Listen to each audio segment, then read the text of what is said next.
안녕하세요. 잘나가는 후주입니다.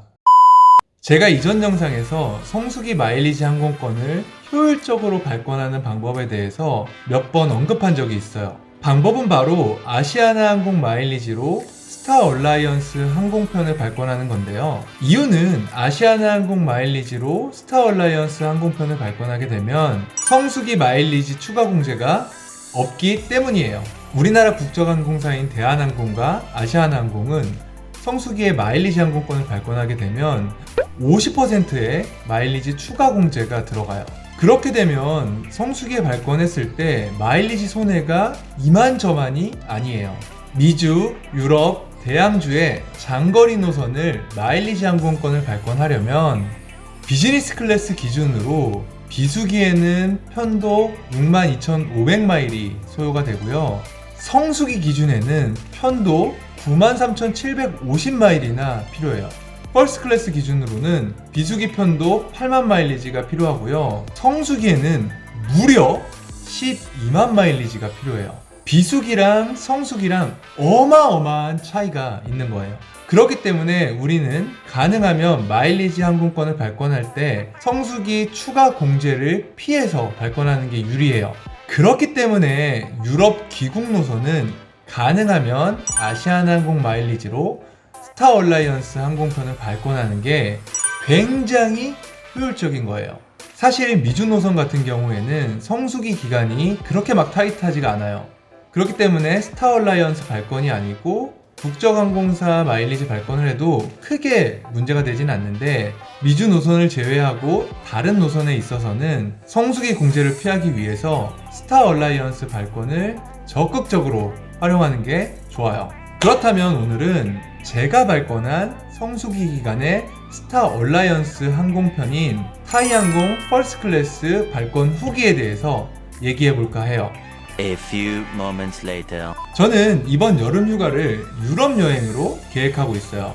출국할 때는 대한항공 퍼스트 클래스를 예약했고요. 귀국할 때는 아시아나항공 마일리지로 스타 얼라이언스 동맹사인 타이항공의 퍼스트 클래스를 발권했어요. 제가 발권한 항공권은 출국과 귀국 모두 성수기 기간에 해당되는데 결론부터 말씀드리자면 출국편은 대한항공 편도 신공을 활용해서 성수기 추가 공제 없이 발권을 했고요. 귀국편은 아시아나항공 마일리지로 스타 얼라이언스 항공편을 발권해서 성수기 추가 공제가 없어요. 그래서 편도당 8만 마일을 사용해서 유럽 왕복 퍼스트 클래스 항공권을 발권했습니다. 우선 아시아나항공 마일리지로 스타 얼라이언스 항공편을 예약하려면 당연한 거지만 두 가지 기본 조건이 충족이 돼야 돼요. 첫째, 아시아나항공 마일리지를 보유하고 있어야 하고요. 둘째, 원하는 일정과 구간에 마일리지 항공권이 남아 있어야 해요. 당연한 거지만 이 두 가지 조건은 반드시 충족이 돼야 되고요. 가능하면 스타 얼라이언스 항공사의 허브 공항을 알고 계시면 굉장히 좋아요. 이유는 항공권 검색을 좀 더 수월하게 할 수 있는데 스타 얼라이언스와 그 동맹사에 대해서는 추후 영상에서 자세하게 다뤄보도록 하겠습니다. 그러면 우선 제가 발권한 항공권을 보여드릴게요. 아시아나항공 마일리지로 예약을 했기 때문에 아시아나항공 홈페이지에서도 예약 조회가 가능해요. 한번 확인해 보도록 할게요. 예약 내역, 온라인 예약 내역을 확인하실 수가 있고요. 상세 내역을 클릭해 보도록 하겠습니다. 제가 예약한 항공권의 노선은 파리에서 인천까지 오는 항공권이고요. 이번 귀국 항공편의 컨셉은 퍼스트 클래스 뽕 뽑기예요. 그래서 보시는 것처럼 파리에서 한국으로 올 때 직항 노선이 아니고요. 돌아 2회나 경유를 해요. 탑승 항공편은 보시는 것처럼 파리에서 방콕 구간은 타이항공 A380 퍼스트 클래스를 탑승을 하고요. 방콕에서 도쿄 하네다는 타이항공 보잉 747기를 탑승하는데 이것도 마찬가지로 퍼스트 클래스를 탑승해요. 그리고 마지막으로 도쿄 하네다에서 김포까지는 아시아나항공 비즈니스 클래스를 탑승하기로 되어 있어요. 그래서 파리에서 김포까지의 구간을 퍼스트 클래스 2회, 비즈니스 클래스 1회를 탑승할 예정이에요. 시간이랑 체력 아깝게 뭐하러 2회나 경유를 하냐 라고 하실 수 있겠지만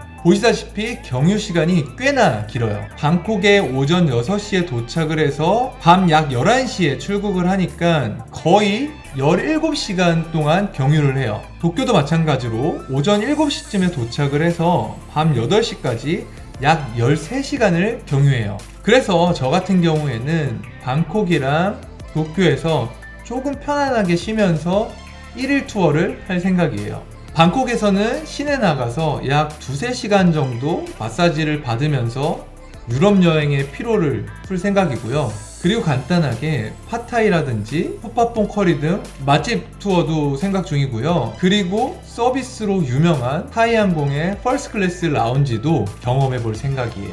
그리고 도쿄에서는 스시나 라면도 좀 먹고 도쿄 시내를 좀 둘러보다가 귀국할 예정이에요. 사실 귀국 일정이 좀 빡센 것 같긴 한데 이번 기회가 아니면 사실 좀 힘들 수도 있을 것 같다는 생각이 들어서 살짝 걱정은 되지만 도전해 보도록 하겠습니다. 그리고 스타 얼라이언스 항공사 중에 제가 타이항공을 선택한 이유는 타이항공의 서비스가 굉장히 우수한 편이라고 해요. 퍼스트 클래스 탑승 시 사전 신청을 하면 랍스터 요리도 제공이 된다고 하는데 저는 이번 여정에 타이항공 퍼스트 클래스를 2번 탑승하잖아요. 한 번은 랍스타를 먹을 생각이고 다른 한 번은 다른 메뉴를 먹어보고 싶은데 여러분들 중에 추천해 주실 분이 있으면 댓글로 추천 부탁드리겠습니다. 그러면 어떤 메뉴가 있는지 잠깐 같이 한번 볼까요? 밀서비스 사전 신청은 타이항공 홈페이지에서 진행할 수 있는데 여기 셀렉트 밀을 한번 클릭을 해보도록 하겠습니다. 여러가지 메뉴가 있는데 여러분들이 추천해 주시는 메뉴가 있으면 그 메뉴를 신청해서 먹어보도록 하겠습니다. 쭉 한번 봐주시고 메뉴를 추천해 주시기 바랍니다. 그래도 좀 맛있어 보인다라는 것들을 추천해 주시면 좋을 것 같습니다. 그리고 타이항공 퍼스트 클래스를 탑승하면 리모아 어메니티를 준다고 하더라고요. 제가 2인을 예약을 했고 각 2편의 퍼스트 클래스를 탑승하니까 리모아 어메니티를 총 4개 정도 받을 수 있을 것 같은데 2개 정도는 추후에 이벤트를 진행할 때 이벤트 상품으로 나눔을 할까 생각 중이에요. 얼른 여름이어서 탑승을 좀 해보고 싶고요. 그 탑승 후기를 여러분들에게 공유해드리고 싶습니다. 근데 다 좋은데 이 항공권에 문제점이 있어요. 그 문제점은 바로 파리 출발이다 보니까 세금과 유류할증료가 굉장히 비싸다는 거예요. 보시면 공제 마일은 성수기 차감이 되지 않고 8만 마일로 굉장히 합리적이에요. 그런데 세금과 유류할증료가 무려 42만 4,800원이에요. 2인이면 거의 90만원 꼴인데 90만원이면 유럽 이코노미 왕복 항공권을 발권할 수도 있는 금액인데 굉장히 비싸다고 생각해요. 그래도 타이항공을 너무너무 타보고 싶기 때문에 이 정도 금액은 어쩔 수 없이 감수해야 될 것 같아요. 오늘은 발권한 지 꽤 되었지만 아시아나항공 마일리지로 스타얼라이언스 동맹사인 타이항공 퍼스트 클래스 발권 후기에 대해서 말씀드렸어요. 사실 발권 후기라기보다는 자랑에 가까운 내용이었던 것 같고요. 실제 스타얼라이언스 발권하는 방법은 시간 관계상 다음 영상에서 이어서 다뤄보도록 하겠습니다. 마찬가지로 오늘 영상이 흥미가 있었다라고 생각하시는 분들께서는 번거로우시겠지만 구독과 좋아요를 한 번씩만 눌러주시면 굉장히 감사할 것 같습니다. 그러면 지금까지 잘나가는 후추였습니다. 또 봐요.